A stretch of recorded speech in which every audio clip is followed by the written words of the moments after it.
Les damos la bienvenida a la Semana de la Comunicación 2021 de la Facultad de Comunicación y Lenguaje de la Pontificia Universidad Javeriana. Dedicamos una jornada a celebrar el centenario del nacimiento de Monseñor José Joaquín Salcedo Guarín, fundador de Radio Sutatensa, creador de Acción Cultural Popular, ACPO, quien ha dejado para Colombia y para el mundo una obra maravillosa de comunicación educativa, de uso sistemático de medios, probablemente el primer uso multimedia en estas características. Y en días pasados tuvimos la oportunidad de conversar con 3 personas que trabajaron de cerca con él desde los primeros años de la obra, que lo conocieron a fondo y que nos dan ese testimonio para entender quién era el hombre detrás del nombre. Durante la jornada también tendremos un panel académico dedicado al balance de la obra de ACPO y Radio Sutatensa. Pero en este momento entonces nos encontramos con Mauricio Salas, comunicador egresado de nuestro programa de comunicación social y un constructor de memoria de la obra de Monseñor Salcedo como productor y director durante muchos años. Mauricio, bienvenido. Gracias, Carlos, por la invitación. De hecho, fue muy grato conversar con estos amigos de Monseñor Salcedo. Monseñor Salcedo Guarín, José Joaquín Salcedo Guarín, fue un sacerdote secular, fue el gestor de las escuelas radiofónicas para el mundo. Esto sucedió en agosto del año de 1947.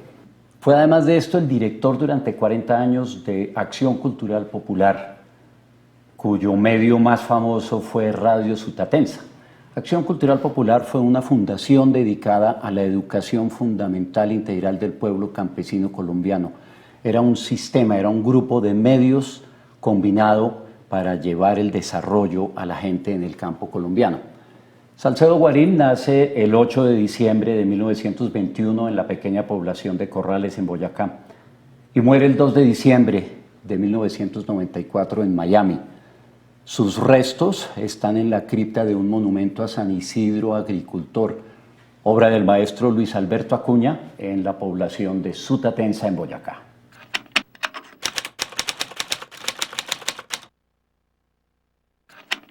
Hernando Bernal Alarcón llegó a ACPO en 1960. Todavía no había terminado sus estudios de sociología en la Universidad Javeriana, haciendo parte de la primera generación de sociólogos. Y llegó a ACPO a reemplazar al padre Camilo Torres a hacerse cargo del equipo de investigadores sociales. Luego, con apoyo de ACPO, se iría a la Universidad de Wisconsin, donde finalizó una maestría en comunicación para el desarrollo rural. A su regreso, Bernal se convertiría en el constructor de la base teórica comunicacional de la educación fundamental integral. Y esa labor y esa pasión que entonces desarrolló la van a ver ustedes hoy absolutamente vigente. Nuestro segundo invitado es el padre Alberto Múnera Duque, sacerdote jesuita desde 1952. El padre Múnera fue amigo y compañero muy cercano de un hermano de Monseñor Salcedo, el también sacerdote jesuita Antonio José Tuco Salcedo, quien le comunicó su amor por la radio, siendo ambos estudiantes del juniorado de la Compañía de Jesús en Santa Rosa de Viterbo, Boyacá. El padre Múnera escribió y produjo múltiples programas culturales que se comunicaban a través de Radio Belencito, una de las primeras emisoras que utilizó Radio Sutatensa. Fue además compañero durante varios años en la Facultad de Sociología de otro de nuestros invitados, el doctor Hernando Bernal. En 1982, por cosas fortuitas de la vida, uno de sus sobrinos se casa con una sobrina de Monseñor Salcedo, y este hecho hace que el padre Múnera ingrese al círculo familiar de Monseñor Salcedo, con quien departía estando ya Salcedo radicado en la ciudad de Miami, en los Estados Unidos. Salcedo lo invitó en múltiples ocasiones a compartir debates y a escribir material sobre acción cultural popular. El padre Múnera también es profesor de teología de la Facultad de la Universidad Javeriana, y su amor por la radio lo llevó en 1978 a fundar la emisora de la universidad. En la emisora tiene un programa que se llama Cristianismo al Día, que sale al aire todos los domingos. Salud, amigos. Con este saludo, el doctor Luis Alejandro Salas Lesaca, médico javeriano graduado en 1957, durante más de 3 décadas se hizo conocido como el creador de la noción de salud en la educación fundamental integral. Fue uno de los colaboradores más tempranos y más cercanos de Monseñor Salcedo. Se casó con una de sus hermanas, hizo su rural en la población de Sutatenza y de hecho conoció a Monseñor Salcedo antes de la creación de ACPO. Fue autor de la noción de salud en las dimensiones fundamentales de la educación fundamental integral. Fue autor de varios títulos de la Biblioteca del Campesino, director del Centro Cultural, director del Centro de Salud y acompañó durante todos los años del desarrollo de Acción Cultural Popular a Monseñor Salcedo.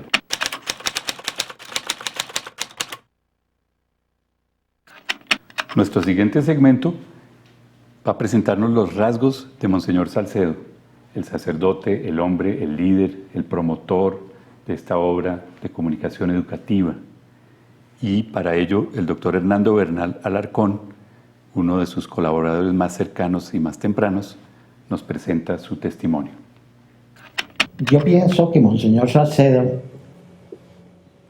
no fue el inventor de la radio, ni tampoco fue el inventor de la enseñanza por radio. Ya había en el mundo algunas experiencias de ese tipo, de utilizar la radio para la enseñanza, tanto en Norteamérica como en Europa. Pero Monseñor Salcedo fue el que inventó el sistema de la educación radiofónica. Y el sistema de la educación radiofónica es un conjunto de elementos utilizados para la educación, en los cuales la radio jugó un papel importantísimo.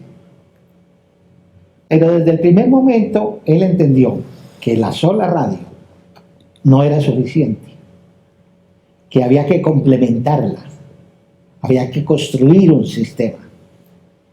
Y por lo tanto, lo primero que hizo fue conseguir que en las escuelas radiofónicas de Colombia, principalmente orientadas hacia el campesino, hubiera un comunicador interpersonal que ayudara a aprender y a interpretar las enseñanzas que daban los profesores a través de la radio. Y a ese lo llamó el auxiliar inmediato. Nosotros ahora tal vez utilizamos la palabra monitor, pero cuando él utilizó el concepto de auxiliar inmediato, estaba pensando en un recurso de la comunidad que no tuviera que tener grandes cualidades. Tenía que tener el conocimiento de la lectura y la escritura y ser capaz de ayudar a sus hermanos campesinos. Pero paralelamente con esa intervención personal, de comunicador personal, él habló de la escuela. Y habló de la escuela no en términos propiamente físicos, sino de la reunión de los campesinos a cierta hora, en cierto momento, para que como grupo aprendieran. No solamente aprendieran como persona, sino aprendieran como grupo. Y eso sí es de una novedad impresionante, porque en ese sistema teníamos el medio masivo, teníamos al mismo tiempo el comunicador interpersonal y al mismo tiempo la comunicación grupal, en la cual los campesinos hablaban los unos con los otros sobre los temas que se habían propuesto en la radio. Pero además él se dio cuenta de que el medio radio tenía sus limitaciones. Y entonces él dijo, necesitamos ponerles algún elemento gráfico. Estamos hablando del año 1947, donde todavía no existía la televisión. Y entonces él dijo, voy a tratar de mandar unos elementos como libros, como cartillas, para que los estudiantes tengan al mismo tiempo un documento con el cual vayan perfeccionando los conocimientos que se les están transmitiendo a través de la radio. Y entonces comenzó con unas cartillas para las cuales en un momento recabó el apoyo de entidades como la UNESCO, que mandó a algunos expertos para que nos ayudaran en ese momento a producir las cartillas. Pero se dio cuenta de que las cartillas también eran un poco demasiado, había que actualizar. Y por eso dijo, voy a producir un periódico, para que cada 8 días las lecciones que estamos aprendiendo en la cartilla se puedan ir refrescando, y además para hacer que esas lecciones tengan un contexto diario, un contexto histórico real. Y entonces utilizó el periódico. Pero como los campesinos principiaron a preguntarle sobre temas más profundos que estaban en la cartilla pero no totalmente explicados, dijo, ¿y por qué no les mandamos unos libros? Y se inventó la Biblioteca del Campesino. Y la Biblioteca del Campesino consistía en que los mismos temas que constituían la enseñanza los ampliaban a través de esos libros. Y se produjeron 100 libros distintos en la Biblioteca del Campesino. Pero viendo la necesidad de que en todo proceso de comunicación exista la posibilidad de un intercambio, de que si yo estoy hablando con alguien, ese alguien me pueda reaccionar.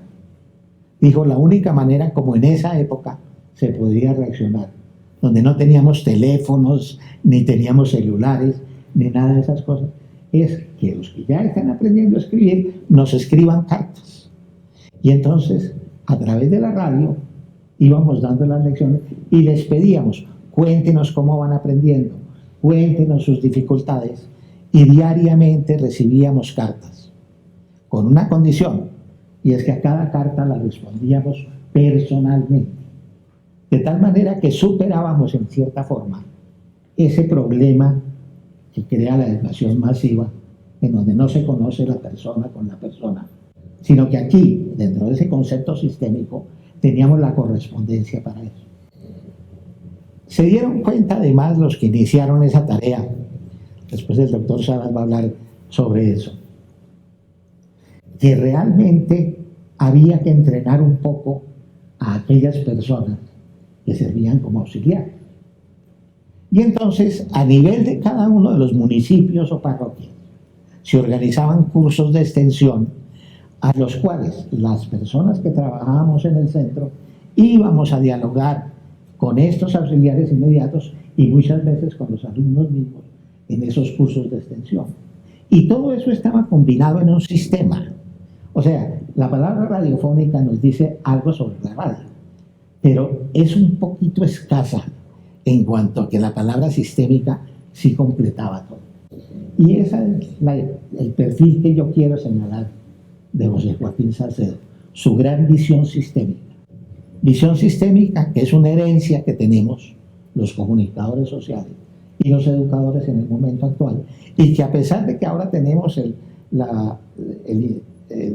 computador y las redes y todas esas cosas, el concepto de lo sistémico sigue siendo un concepto fundamental para aplicar la educación a través de los medios a hacer una educación que sea personalizada. Yo diría que esta es para mí la semblanza más interesante de Monseñor José Joaquín como educador y como comunicador. Luego del aporte de Hernando Bernal Alarcón, vamos a escuchar las opiniones del padre Alberto Múnera Duque. ¿Cómo percibía él a Monseñor José Joaquín Salcedo Guarín? Bueno, yo escogí como semblanza dos aspectos. El primero, la faceta sacerdotal de Monseñor. Fue sacerdote, miembro del clero diocesano de Tunja. Asumió su cargo con una misión propia de su ministerio sacerdotal. Este ministerio no se reduce a la celebración de los sacramentos, eucaristías, bautismos, confesiones, matrimonios, unción de enfermos, en esa época la extrema unción, sino que el ministerio sacerdotal como presbítero en la Iglesia incluye la presidencia y liderazgo de la comunidad cristiana que le ha sido encomendada. Implica la instrucción a feligreses en los elementos fundamentales de la vida cristiana, lo que llamamos catequesis, y el ejercicio de la pastoral como el pastor que acompaña y guía o lidera a los individuos que conforman el rebaño. Se trata de un acompañamiento personal, vital, existencial a todos ellos, niños, jóvenes, adultos y personas de tercera edad. Esto implica el formar una relación muy especial como familiar con todos ellos, razón por la que al sacerdote se le llama padre y como párroco se le llama cura, expresión del latín que significa el que cuida o tiene cuidado de las personas a su cargo. Cada sacerdote tiene a su disposición la posibilidad de orientar su servicio pastoral como pastor de su feligresía por los caminos que le inspire Dios. El sacerdote José Joaquín Salcedo lo colocó hacia el desarrollo humano integral de sus campesinos. Comenzó por la convicción de que la mayor esclavitud de una persona es la ignorancia, y de allí surgió la necesidad de suprimir el analfabetismo de los campesinos a su cargo. Superada esta etapa, se imponía la necesidad de aumentar los conocimientos de sus feligreses en los aspectos esenciales de su vida social, situada en el campo, en la producción de alimentos agropecuarios. El ingenio con que Dios lo dotó, como a otros miembros de su familia, lo llevó a utilizar la tecnología del momento para difundir los conocimientos en su parroquia, inicialmente y en toda la geografía agraria del país, de donde surgió la educación y formación integral de los campesinos por medio de la radio.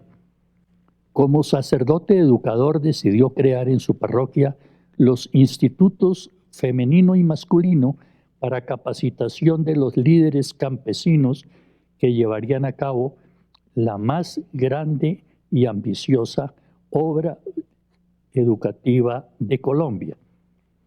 El sistema educativo para los sacerdotes, inventado en el siglo XVI en el Concilio de Trento, proponía la creación de los llamados seminarios conciliares, donde los futuros sacerdotes, aislados de sus familias, convivían en amplios institutos dotados de todos los elementos necesarios para esta convivencia, la vivencia, la alimentación, las clases, las bibliotecas, las capacitaciones, el desarrollo de la espiritualidad cristiana, capillas, descanso y recreación, desarrollo de prácticas especializadas, en este caso para desempeñarse adecuada y profesionalmente en el agro.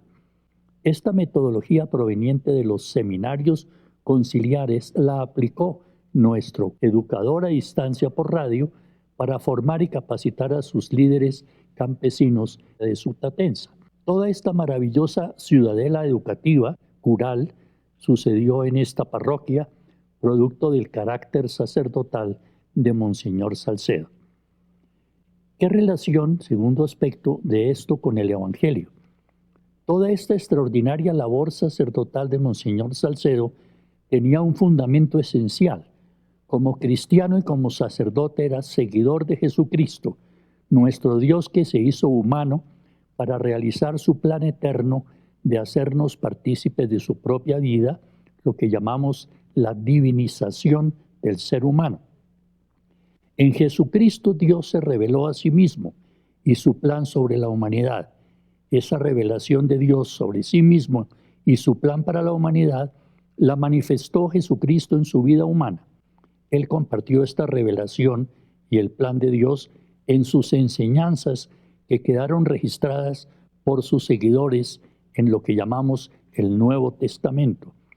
Estas enseñanzas las llamamos su Evangelio o Buena Noticia. Los duros años de la formación sacerdotal de Monseñor Salcedo en el seminario de Tunja nutrieron su comprensión de la revelación de lo que es Dios y su plan sobre la humanidad, como lo presentan los textos del Nuevo Testamento.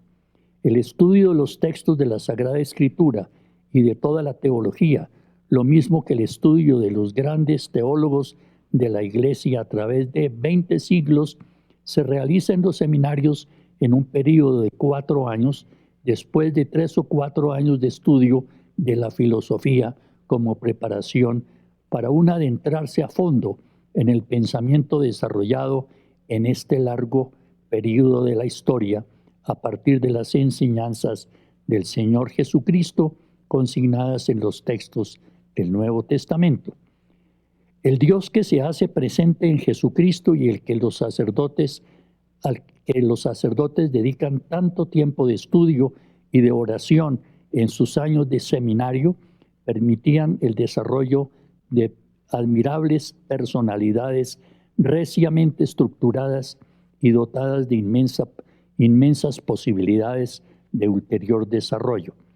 Tal es el caso de Monseñor Salcedo, de su profunda formación cristiana, de la disciplina del estudio y en la vida espiritual, de su genuina decisión de seguir al Señor Jesucristo en el ministerio sacerdotal hasta el final de su existencia, resulta el surgimiento y desarrollo de su gran obra, Acción Cultural Popular. Fueron muchas las vicisitudes en la creación y mantenimiento de esta obra cristiana de este esforzado sacerdote en la arquidiócesis de Tunja. Muchos colegas sacerdotes de todo el país lo acompañamos en sus momentos de esplendor y en las difíciles situaciones que se le presentaron posteriormente debido a circunstancias que surgieron de las relaciones internas de la Iglesia, ya que las obras de los sacerdotes están sometidas a las disposiciones de sus respectivos obispos sobre las mismas.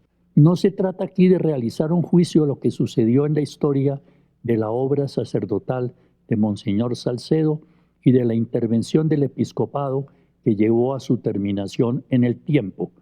Monseñor fue obediente a lo dispuesto por sus superiores eclesiásticos y procuró en la medida de sus posibilidades extender la existencia y desarrollo de su proyecto fuera de los límites patrios. Lo importante es que la obra sucedió. Fue modelo de lo que es un servicio ministerial sacerdotal de la Iglesia. Estuvo sometida a las disposiciones de quienes tenían autoridad para mantenerla o concluirla, y es una parte de la historia de la Iglesia en Colombia y en otros países como aporte cristiano a la propuesta de Jesucristo de amar al prójimo como Dios mismo nos ha amado, sirviendo a nuestros prójimos en el darles lo que necesitan para realizar su altísima dignidad establecida por el mismo Cristo. El dar de comer al hambriento y de beber al sediento es expresado en este caso de Monseñor Salcedo en aportar una educación y formación integral a quien carecía incluso del más elemental alfabetismo, como sucedía en gran parte de la población campesina de Colombia cuando fue nombrado el joven sacerdote egresado del seminario de Tunja. Estas dos facetas de Monseñor Salcedo que he tratado de expresar en estas palabras tan solo dan una reducida y fragmentada perspectiva de la que puedo dar testimonio como homenaje al sacerdote, colega, amigo y familiar por circunstancias de la vida. Después de las palabras del padre Alberto Múnera, tenemos el valioso testimonio del doctor Luis Alejandro Salas Lesaca. Lo conocí cuando él no era sacerdote, sino apenas seminarista del mayor en Tunja. Y yo entraba en ese momento al seminario menor.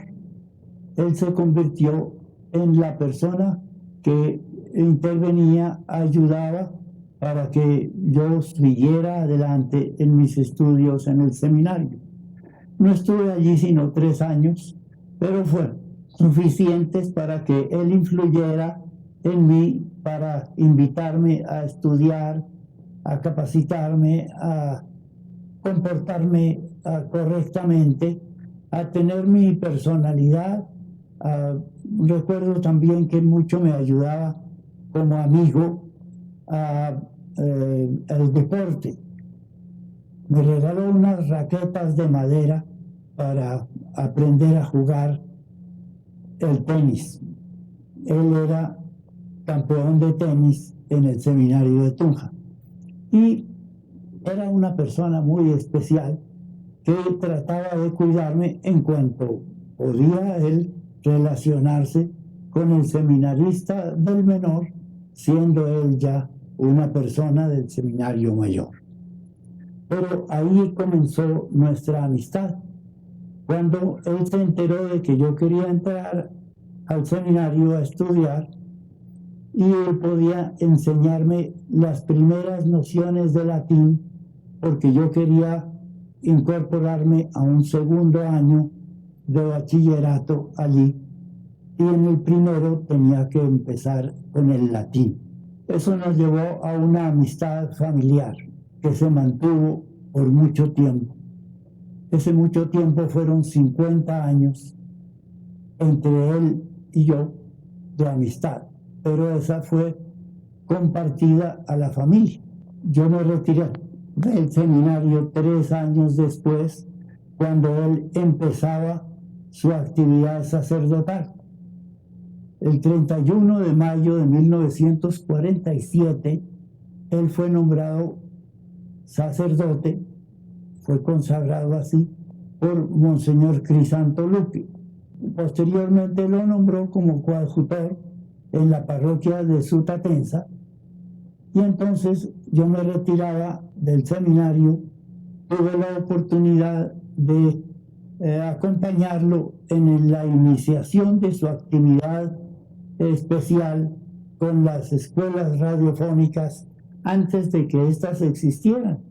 Cuando iba a empezarlas, porque Tuco Salcedo, el hermano de él, jesuita, que en ese momento estaba en la casa de formación, le ayudó para formar el primer transmisor de radio como Radio Loco o Radio Aficionado, con las letras de HK7HM, que eran los 7 Holanda México, o 7 hermanos macabeos. Él empezó allí a utilizar la radio para comunicarse con la gente, para pedirle a la gente que le ayudara a la construcción de un teatro, del teatro cultural, para divertirse, para recibir allí alguna información, sus clases de catequesis, para ver el cine, para tener algunas funciones teatrales, para reunirse y bueno, poco a poco él fue viendo cómo desarrollar su tarea de comunicación y de información y de estímulo a la gente para formarse, para capacitarse, para superar sus condiciones deficientes de vida, porque tuvo la oportunidad, que ya conocía en buena parte, pero allí más profundamente, de observar, de analizar la situación tremenda que vivía entonces, todavía, el pueblo rural en sus condiciones en 1947. Continuamos siendo amigos y el amigo siempre está apreciando a la gente.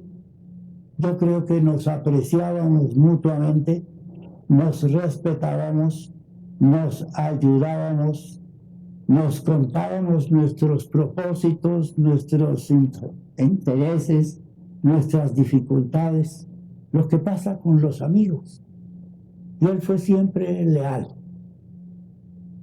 No solo fue mi amigo, se hizo también, o lo hice yo, no sé cómo será, familiar, porque me enamoré de una de sus hermanas. Ahora somos, desde hace unos cuantos años, marido y mujer. Fue entonces mi amigo, fue familiar, y fuimos colaboradores en la obra o las obras que él y yo y todos los que conformamos esos equipos fuimos haciendo, elaborando, creando. Entonces este hombre fue un terco para promover la educación, la capacitación, la dignificación de la gente. Era importantísimo para él ayudar a que la gente se capacitara y por lo tanto a que fuera ella misma la que iba haciéndose, desarrollando sus propias capacidades. Era utilizar el potencial que había para volverlo una realidad, para convertirlo en un modo de vivir y en un modo de vivir personal y comunitario. La gran familia humana, la familia cristiana, pero donde todos teníamos cabida, los de uno u otro bando, los de uno u otro partido, los de una u otra condición social o económica. Allí teníamos que ayudarnos y colaborarnos. Por eso también sus obras fueron hechas siempre con equipos de gente, a quienes estimulaba para que conformaran a otros equipos y fueran multiplicadores de la idea. Él siempre quiso que la gente convirtiera el Evangelio en un modo de vivir, en un comunicarse, en un llevar a la gente al progreso, al desarrollo, al mejoramiento. Hasta el final de su vida, lo vi siempre como un director, como un dirigente, como un líder de la capacitación, de la preparación de la gente, del crecimiento de su dignidad. Nuestros invitados nos han brindado unos rasgos fundamentales de Monseñor Salcedo, pero era un hombre multidimensional, este promotor del desarrollo humano y del campesinado colombiano. Tenía unas dimensiones que vamos a explorar en el siguiente segmento a través de algunas frases que él mismo pronunció a lo largo de su carrera.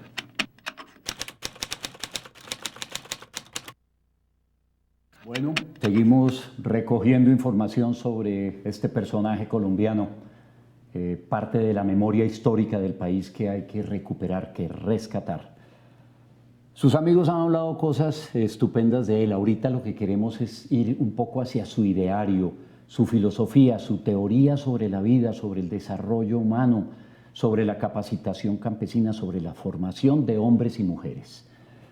Pensamos en alternativas, acuérdate de cómo recabar este tipo de información y decidimos no hacer muchas preguntas. Vamos a hacer una pregunta inicial, fundamentalmente para el padre Alberto Múnera y el doctor Hernando Bernal. El doctor Salas la responde en su última intervención y después nos vamos a esas propuestas revolucionarias de Monseñor Salcedo.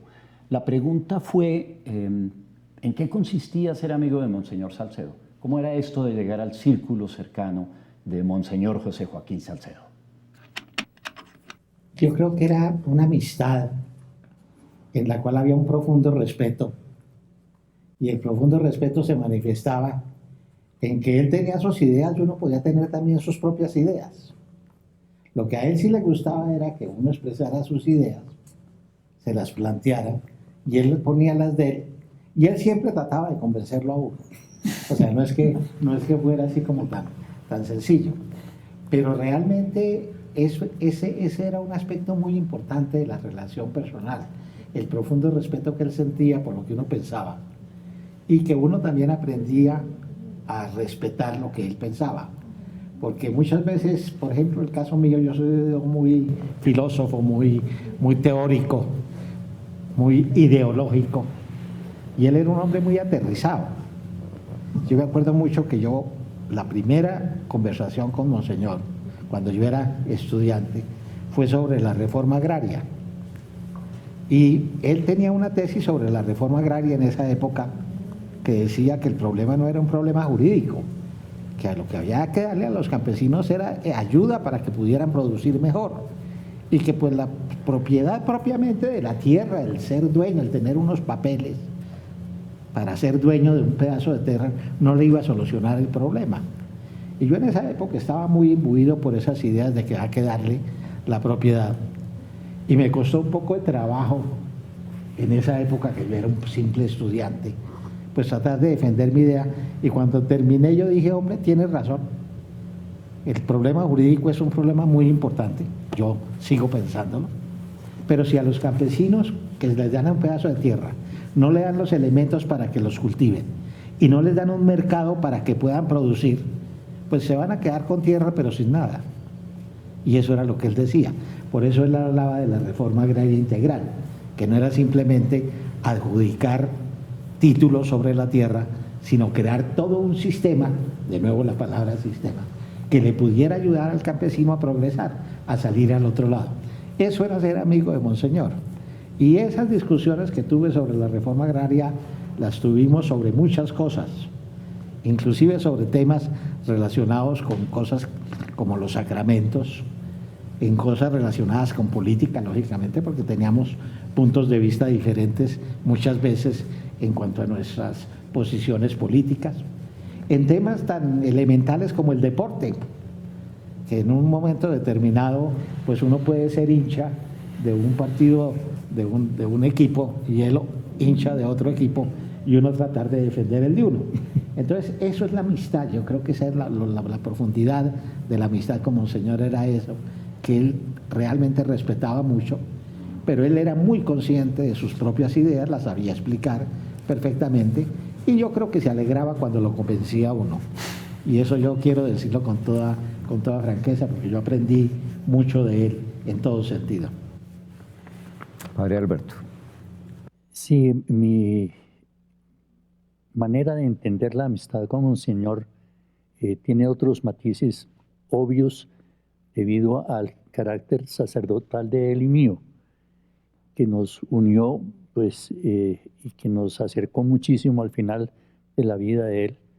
Yo tuve oportunidad de concelebrar la Sagrada Eucaristía en casa de él en más de una ocasión, en esa época ya de los últimos años antes de su muerte. Eso, por ejemplo, me acercó muchísimo a él, porque nosotros los sacerdotes en el campo de la Eucaristía, el encuentro con Jesucristo, pues produce más que amistad, ¿no? Es una cercanía inexplicable. Y como compartíamos ese carácter sacerdotal, pues para mí tuvo un especial sentido. Pero claro, hay otros aspectos que este es uno de los más hondos para mí, pero yo me sentí inmensamente acogido en la familia de Monseñor. Pues yo no contaba porque, como decía, en mi semblanza, pues fueron circunstancias de la vida, que una sobrina suya se hubiera casado con un sobrino mío. Por otro lado, mi anterior amistad con su hermano Tuco, el gran físico, el que me introdujo en la radio, pues me acercaba a la familia, pero pues Monseñor para mí era un personaje pues muy distante, tan importante, con toda la trascendencia que tenía él como figura nacional y por la obra de ACPO y por todas las maravillas que hacía, pues esa amistad me hacía como venerarlo por toda esa realización tan maravillosa que había logrado. Cuando llegó la visita del Papa Pablo VI, que él gestionó, yo tuve oportunidad de acompañar a Pablo VI como periodista. Tenía acceso a las ceremonias y estuve allí presente en ellas. Pues todo eso nos acercaba. Pero en realidad yo me sentía acogido por él personalmente como amigo, en su propia casa, con su propia familia, con sus hermanas y hermanos, todos genios, porque ciertamente todos tenían esos dones de Dios que los hizo especiales y Uno de sus hermanos estuvo en la NASA y después con sus sobrinos y sobrinas que todos se vincularon de alguna manera conmigo en cuanto a la universidad, dado que varios de ellos estudiaron aquí en la Javeriana. Todo eso acercó mucho los vínculos de amistad, de cercanía. Pues en una ocasión me acuerdo que estando en casa suya, no sé quién le dijo que yo pues había estado en Italia tanto tiempo en mi formación doctoral, y entonces dijo, ¿y sabes preparar espaguetis? Le dije, claro. Entonces, en minutos se armó con una cartulina, un gorro de chef, me lo puso y me mandó a la cocina. Ese día, pues, el almuerzo o cena con el que es en Estados Unidos, la cena fueron espaguetis. Entonces me declaró chef oficial de la casa. Cosas de esas que mostraban pues una gran cercanía, pero sí, él mandaba, era el que dirigía toda la orquesta, y uno pues se plegaba por el respeto que le merecía, se plegaba a todo lo que él dispusiera, así fueran juegos, así fueran discusiones. Y por supuesto, como dice Hernando, también las discusiones con él versaron sobre cantidad de temas, entre otros los temas internos de la iglesia, como los sacramentos, todo el problema que tuvo la iglesia en ese tiempo con la regulación de los nacimientos, con la píldora y con todo el problema de los anticonceptivos. Yo como profesor de teología moral, pues tenía mis posiciones que venían desde la gregoriana, donde había estudiado, que eran realmente posiciones sumamente abiertas, en contraposición con las del episcopado de ese momento en la iglesia, y aquí en el país particularmente. Entonces, pues teníamos unas discusiones agradabilísimas. Siempre, claro, él tratando, como dice Hernando, y tratando de mantener su posición como la posición líder de las conversaciones, de los debates. Bueno, y como esto es conversatorio, meto mi cucharada, aunque digan que ya había hablado al respecto, pero se me ocurría la idea de que este tipo no solo era amigo de sus amigos, sino como amigo de todo el mundo. Este señor tenía distintas facetas, como han dicho, y se reunía, por ejemplo, con los campesinos y era amigo de los campesinos. Él era un personaje muy distinguido, muy elegante, y siempre la gente decía que no tenía acceso. No, era sencillo, y llegaba a la gente y la quería, la respetaba y la ayudaba, pero llamaba la atención, pero aceptaba también. Por lo menos a mí le tocó aceptarme muchas veces porque tenía pensamientos distintos, ideas diferentes a él, pero que lo orientaban también para que a su manera escogiera un camino distinto a él. Pero quería a la gente, él se hacía sencillo con la gente sencilla, y muy importante y muy distinguido con el rey o el ministro o el presidente. Hay una idea que quizás es la que nos reúne hoy y que podría calificarse incluso como obsesión, la obsesión de Monseñor Salcedo por la educación. Él llegó a decir en un mensaje de la Dirección General al personal de su institución en 1975, cito: "La misión específica de ACPO es educar al pueblo y prepararlo para que pueda asumir en el futuro su responsabilidad integral".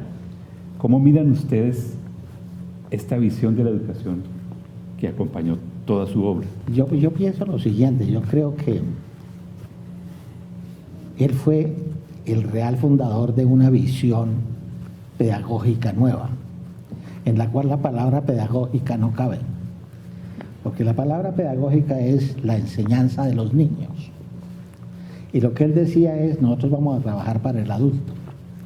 Y por eso hablamos desde esa época de lo que era la educación del adulto, no en términos de pedagogía, sino en términos de andragogía. Y entonces la pregunta que él se hacía es, ¿qué necesita el adulto? La primera pregunta es, ¿quién es adulto? Porque pues sí, eso puede ser un problema eminentemente biológico, de maduración, pero resulta que él decía, no, es en el momento en el cual una persona tiene responsabilidades y tiene que cumplir con ellas. Y desafortunadamente en el medio campesino, muchas veces una niña de 12 años o de 13 años ya tiene una responsabilidad. Y entonces pues es una niña, pero es un adulto. Entonces hay que trabajar con el adulto para enseñarle a solucionar sus problemas. Y él decía, sí, hay que aprender a leer y escribir, pero no como asignaturas en un penso, no, es para que sepan realmente utilizarlo.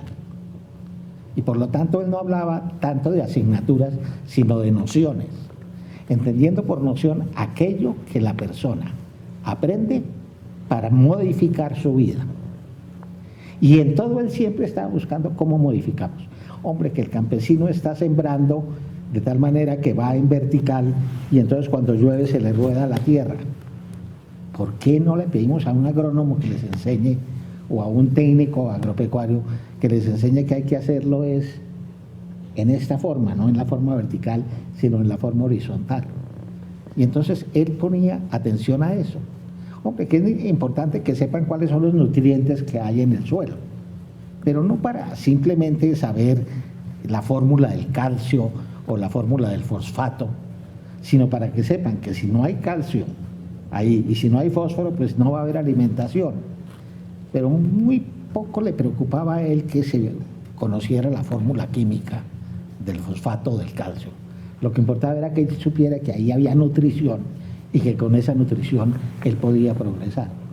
Y eso es lo que él entendía por la educación de adulto, que no era la educación formal. Y por eso siempre hablábamos de la necesidad en esa época de la educación no formal, o sea, de aquello que se aprende en la vida y que sirve para la vida, educación para la vida. Y eso se refleja mucho en las obras que se escribieron, que yo le ayudé a escribir también, al final de su vida, cuando él habla de América Latina, un interrogante angustioso, o América Latina, la vida de la esperanza. La revolución. Él estaba diciendo, aprendamos a ver que la educación no puede ser solamente escolaridad. La educación puede ocurrir y debe ocurrir en todos los ambientes y debe reproducirse en todos los ambientes, especialmente cuando se habla de adultos. Entonces, para mí realmente ese es uno de los grandes enseñanzas y yo creo que eso no lo ha asimilado totalmente las ciencias de la educación. Yo creo que en las ciencias de la educación todavía lo que es tener un concepto de andragogía no se ha profundizado adecuadamente.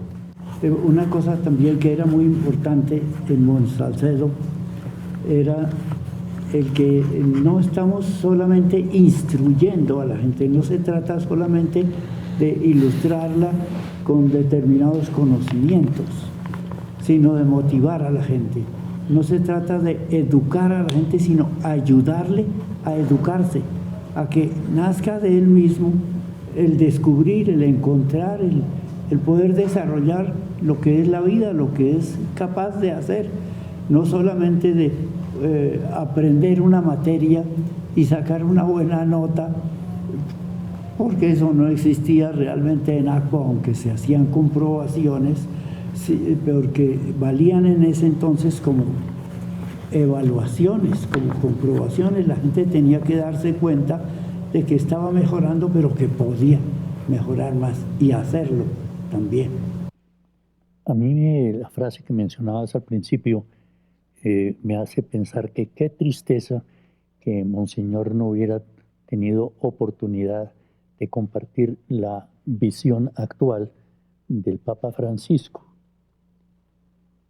porque esa concepción de pueblo para él es la que él tenía, la que Monseñor tenía, corresponde a la que ha presentado el Papa Francisco desde el comienzo de su pontificado, marcado por pues toda su contextualización en el desarrollo de la problemática latinoamericana en Argentina, el concepto de la liberación del pueblo, que tiene que ver con la teología de la liberación que trabajamos durante tantos años después del concilio en América Latina y que seguimos trabajando, lleva a la necesidad de centrar la atención en el pueblo.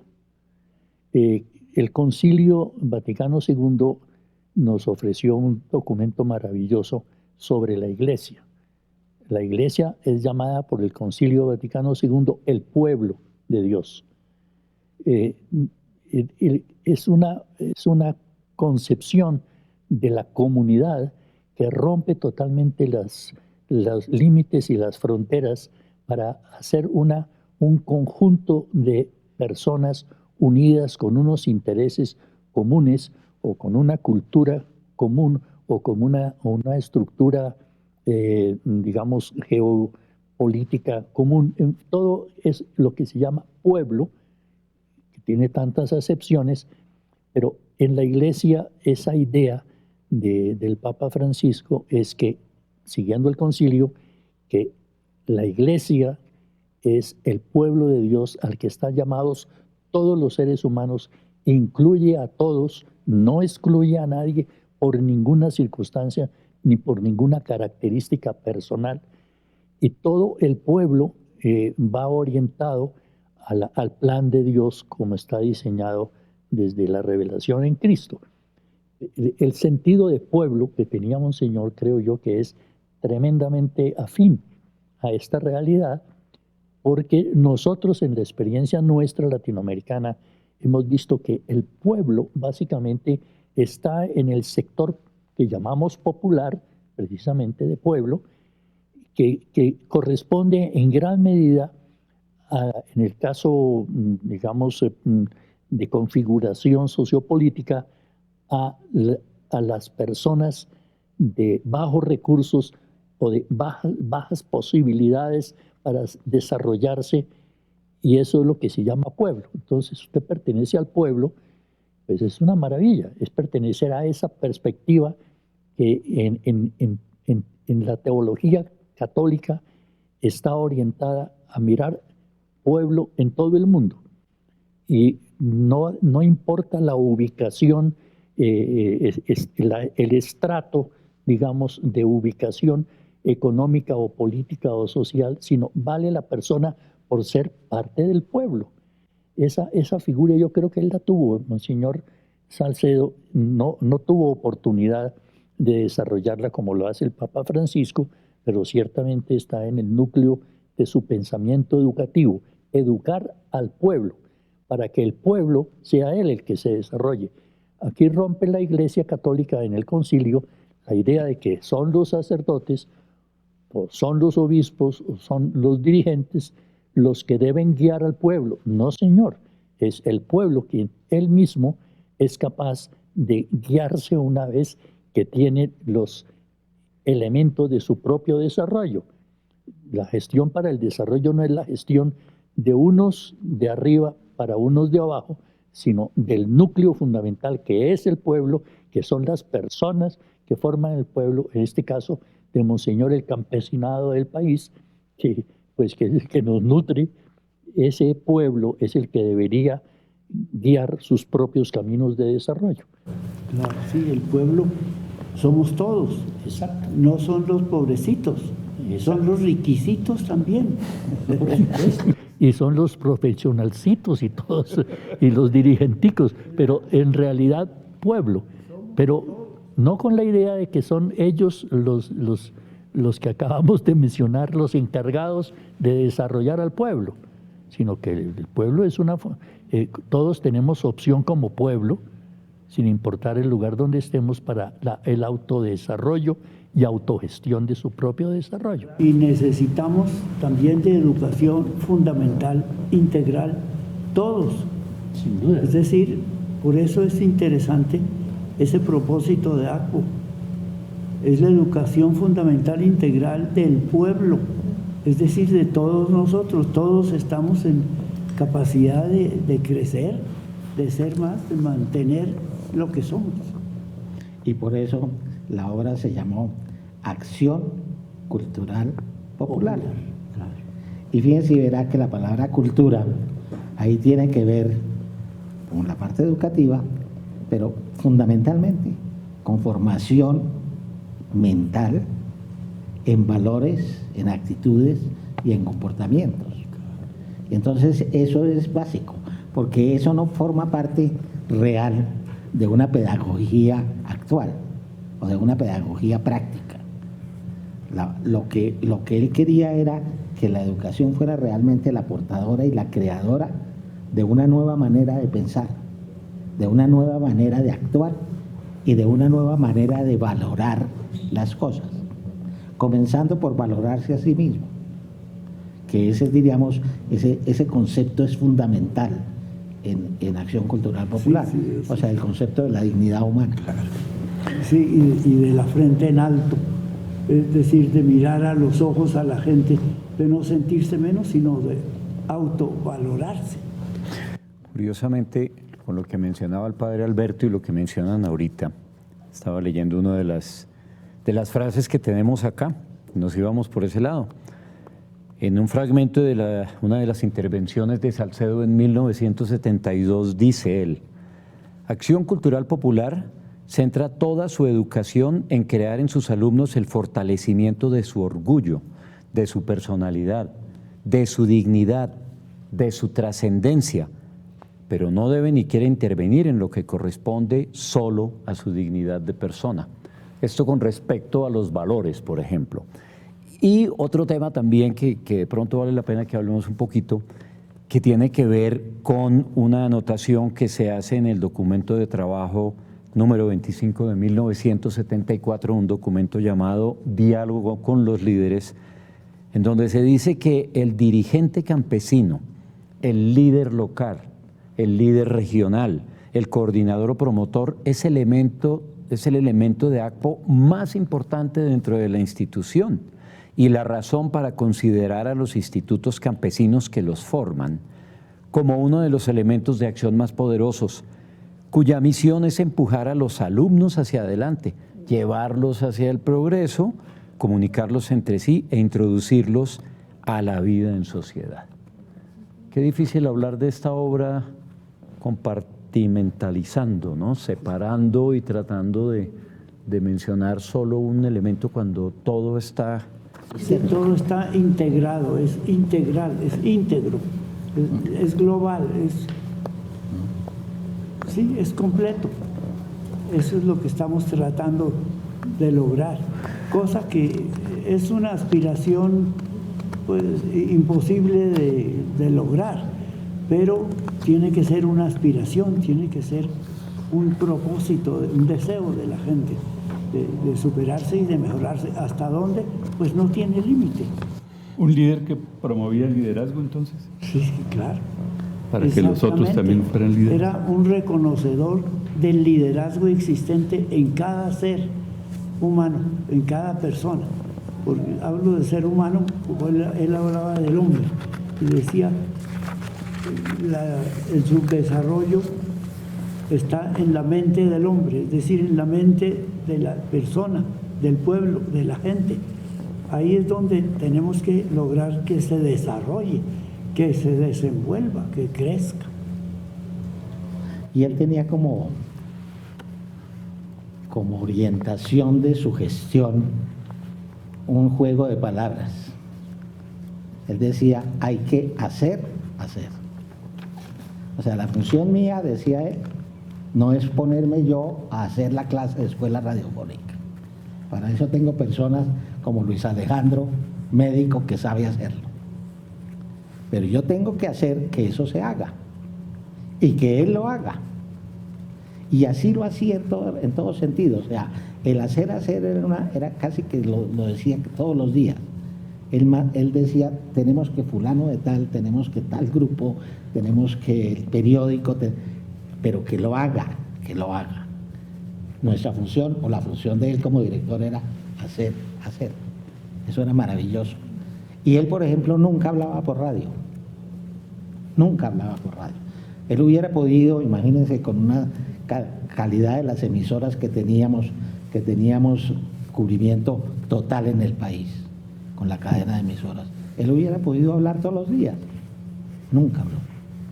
Él quería era que hablaran sus profesores, que hablaban los locutores, que hablaran los creadores de los programas.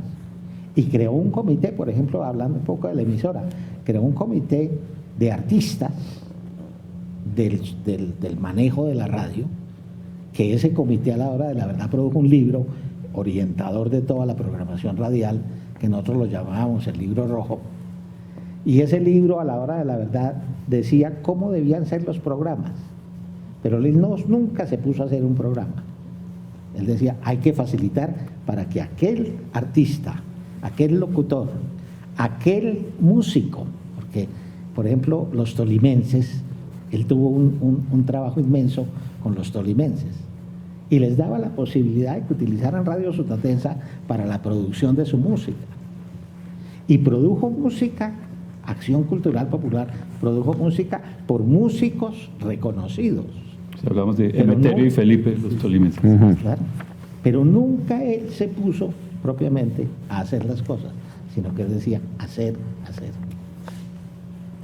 Sí, en eso del liderazgo, él era líder de los líderes y reconocedor del liderazgo de cada uno, de tal manera que invitaba a la gente a que se creciera, a toda la gente, reconociendo su propia capacidad.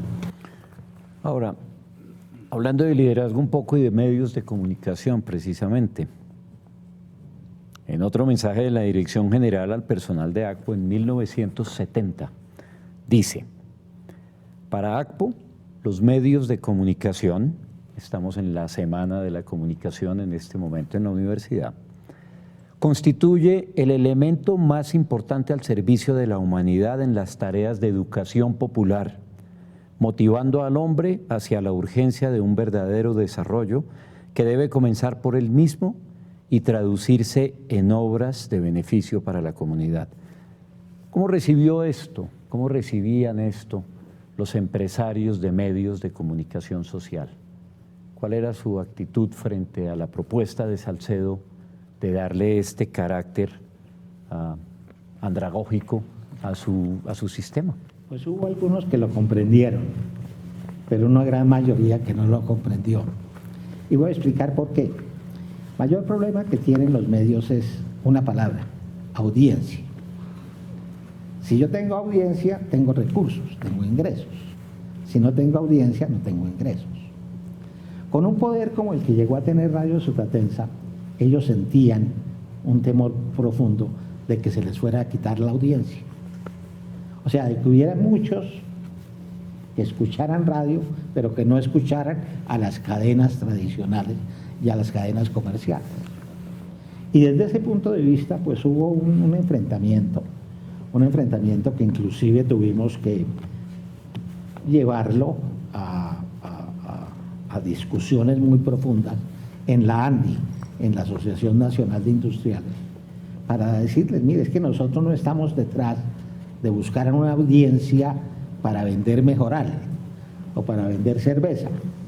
A nosotros lo que nos interesa es una audiencia que en un futuro aprenda a usar el mejoral y aprenda a beber bien la cerveza.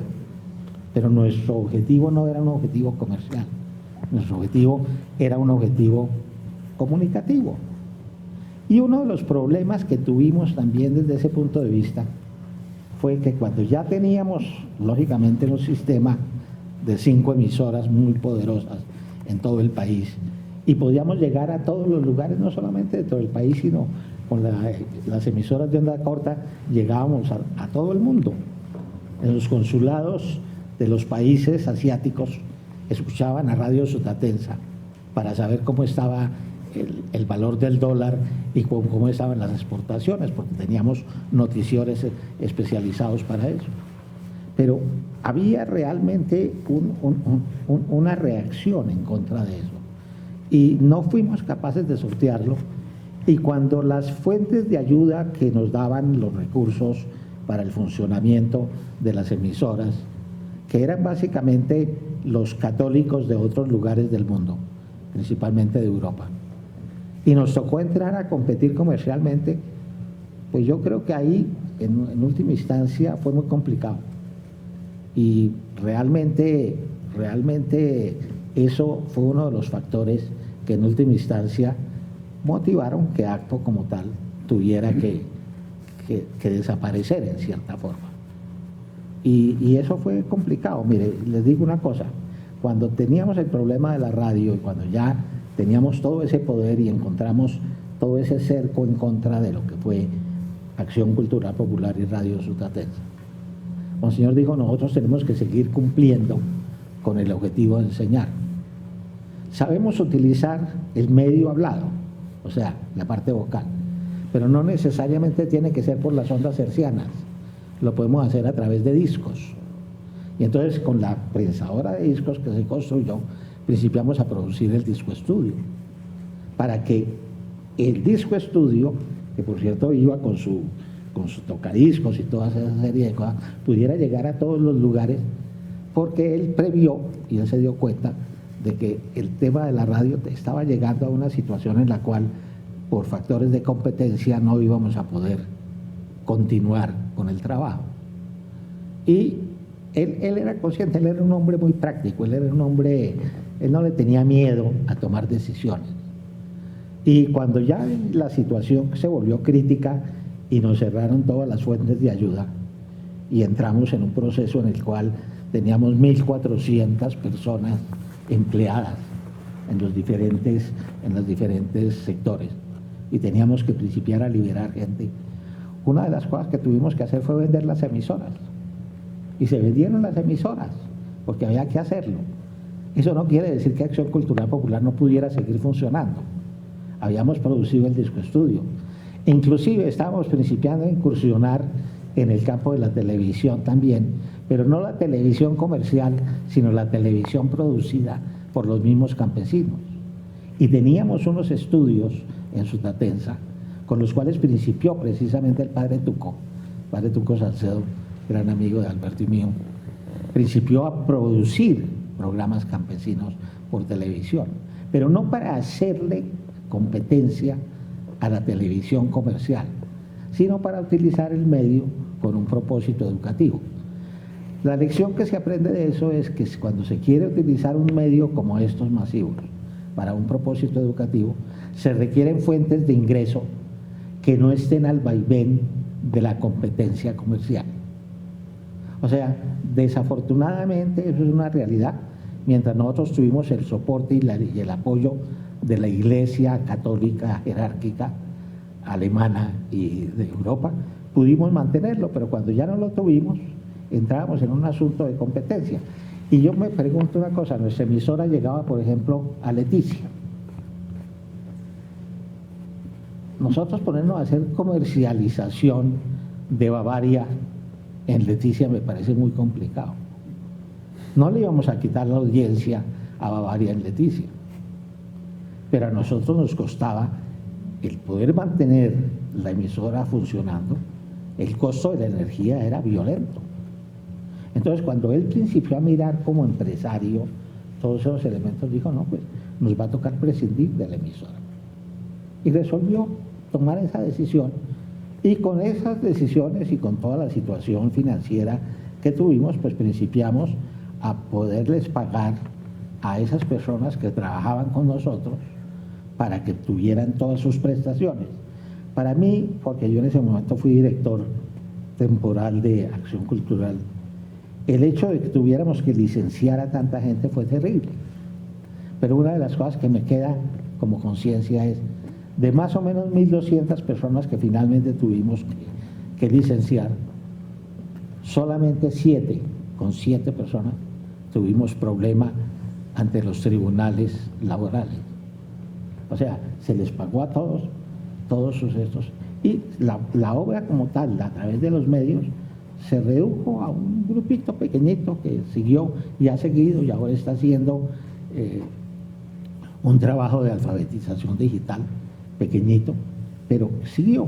Pero a la hora, la verdad, el tema de los medios es una cuestión que vale la pena que se estudie en profundidad, porque necesariamente con la virtualidad es esencial que los estados, los gobiernos, las constituciones nacionales consideren la necesidad de aportar los recursos para hacer la labor educativa.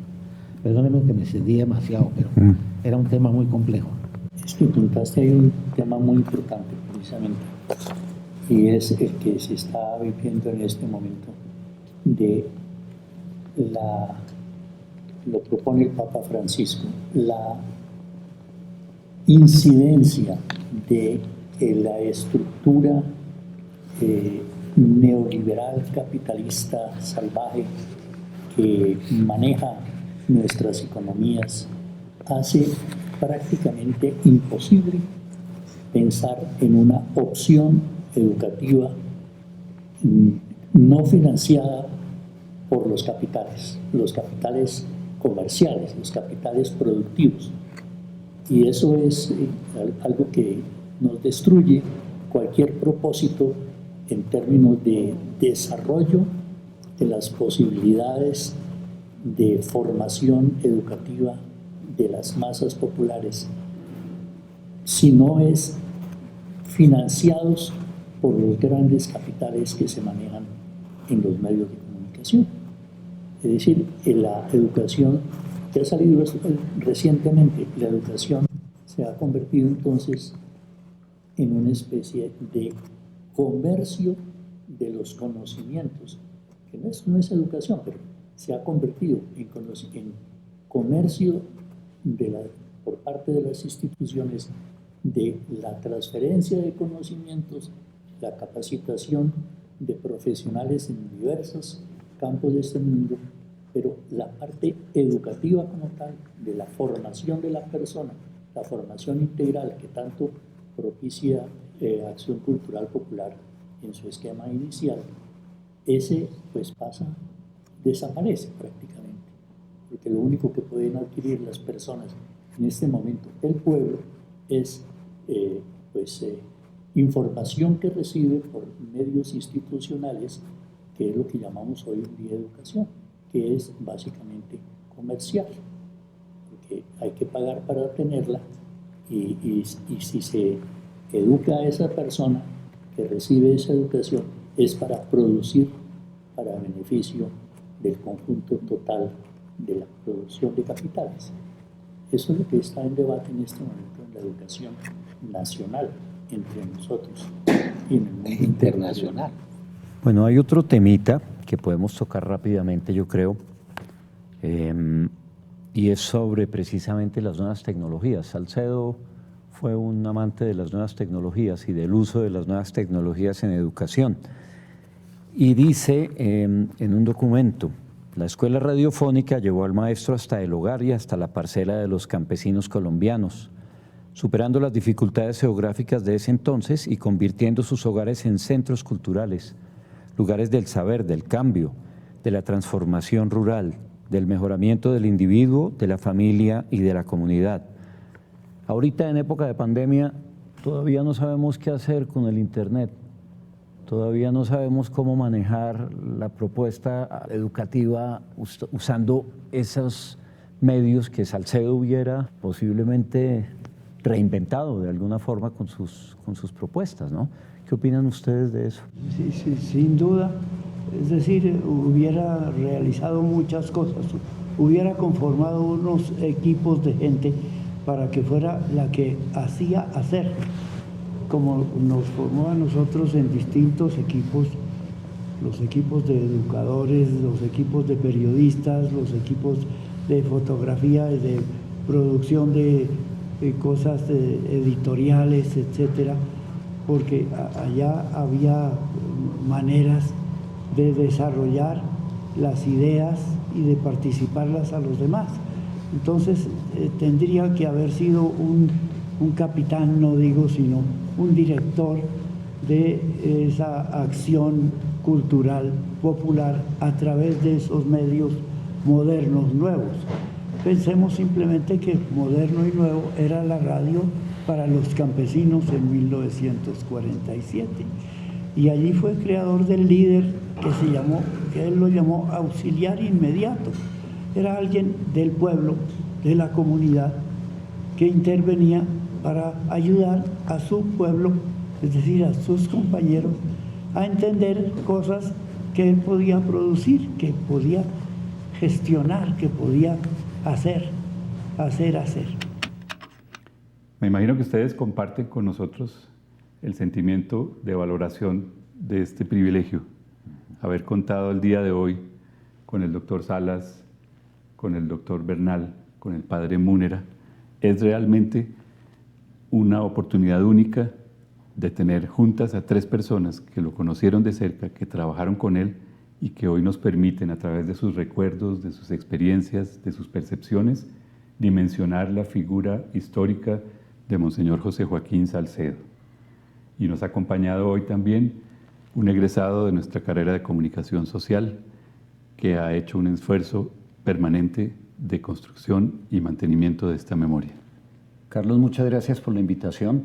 Yo quiero felicitar a la facultad, a la carrera de comunicación y a la Universidad Javeriana por abrir las puertas del conocimiento para mucha gente que jamás había oído hablar posiblemente de Monseñor Salcedo, de Acción Cultural Popular.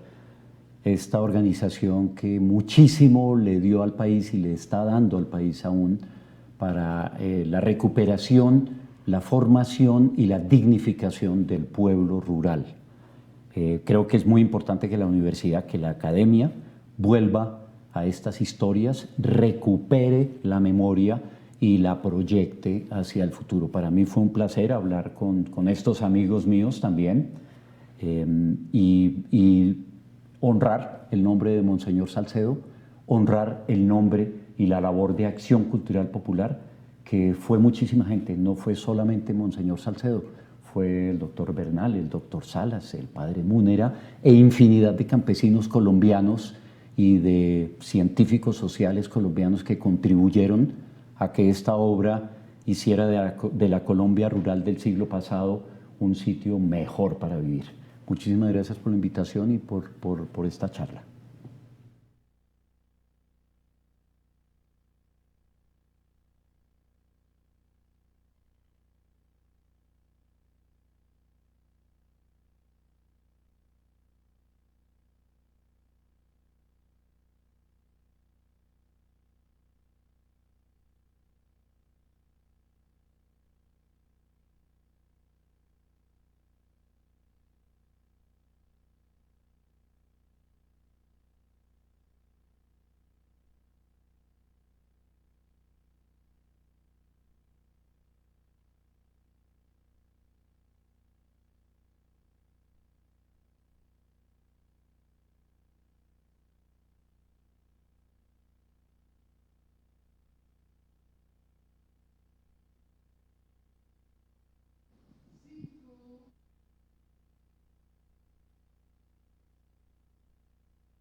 Finaliza la primera parte de nuestra jornada de celebración del centenario de Monseñor José Joaquín Salcedo. En la tarde continuarán los eventos, tendremos un panel académico de balance del proyecto de Radio Sutatensa, coordinado por el profesor Juan Carlos Valencia, coordinador del énfasis profesional en creación y producción audiovisual. Creación y producción sonora y radiofónica. Y a continuación, de 4 a 6 de la tarde, tendremos el evento Radio Recreación, coordinado por el profesor Eduardo Gutiérrez, investigador y docente también del énfasis profesional en creación y producción sonora y radiofónica. Queremos agradecer mucho a todas las personas que en esta mañana nos han acompañado y a nuestro egresado y comunicador Mauricio Salas para que cierre nuestra jornada de la mañana. Bueno, si doy otro agradecimiento ya va a ser como el cuarto en el transcurso de la mañana, pero realmente estoy emocionado. Yo estoy muy emocionado de haber hecho parte de este evento, de esta jornada, porque no es fácil conseguir un grupo de gente que hable de este mismo tema con la pasión con la que vimos en el profesor Rosario, en la doctora Marisol Cano, en tu trabajo también en las entrevistas y los invitados, el padre Múnera, el doctor Bernal, el doctor Salas y la profesora Paula. Encontrar gente que sienta pasión por este trabajo de uso de los medios de la comunicación para la educación popular pareciera cada vez más difícil, y a mí me parece urgentísimo para la situación del país. Entonces, para mí es un motivo de orgullo haber sido invitado especial, porque me siento así, a este evento. Espero que las nuevas generaciones de comunicadores entiendan la magnitud de esta obra, entiendan la magnitud de lo que se hizo en su país. Se comenzó hace 70 años, 75 años casi, y se proyecten y se vinculen. Qué maravilla la presentación que hicieron Juan Pablo y Zuli sobre el material que hay en la Biblioteca Luis Ángel Arango. Si yo tuviera que hacer 2 carreras más, haría 2 tesis sobre lo que ellos tienen allá para investigar, para descubrir. Entonces creo que es una excelente invitación que está haciendo la Universidad Javeriana para retomar un tema fundamental del uso de los medios de comunicación y su compromiso como elementos de desarrollo social, y para recuperar ese archivo hermosísimo que tiene la Biblioteca Luis Ángel Arango, el legado, parte del legado, una parte pequeña de los 70 años de trabajo de ACPO, y para que los investigadores jóvenes de pregrado y de posgrado también vayan a escudriñar, a descubrir, como decía Zulia, a encontrar esas joyas de la corona que tienen que estar regadas por todos lados. Es como cuando uno compra una casa antigua y empieza a abrir cuartos. Eso posiblemente es lo que pasaría. Entonces, para mí ha sido muy plácido, muy placentero asistir a esto. El evento de la tarde pinta buenísimo, es un evento un poco de corte un poco más académico, pero gira en torno a lo mismo, a este grupo maravilloso liderado por Salcedo, que dedicó su vida a ayudarle a los demás a mejorar la de ellos. Y eso me parece que está en la base de lo que es mi carrera, tu carrera y la de esta facultad, la comunicación social. Indudablemente, y quienes tengan interés en acceso a la grabación pueden escribirnos a comunicacionsocial@javeriana.edu.co. Muchísimas gracias.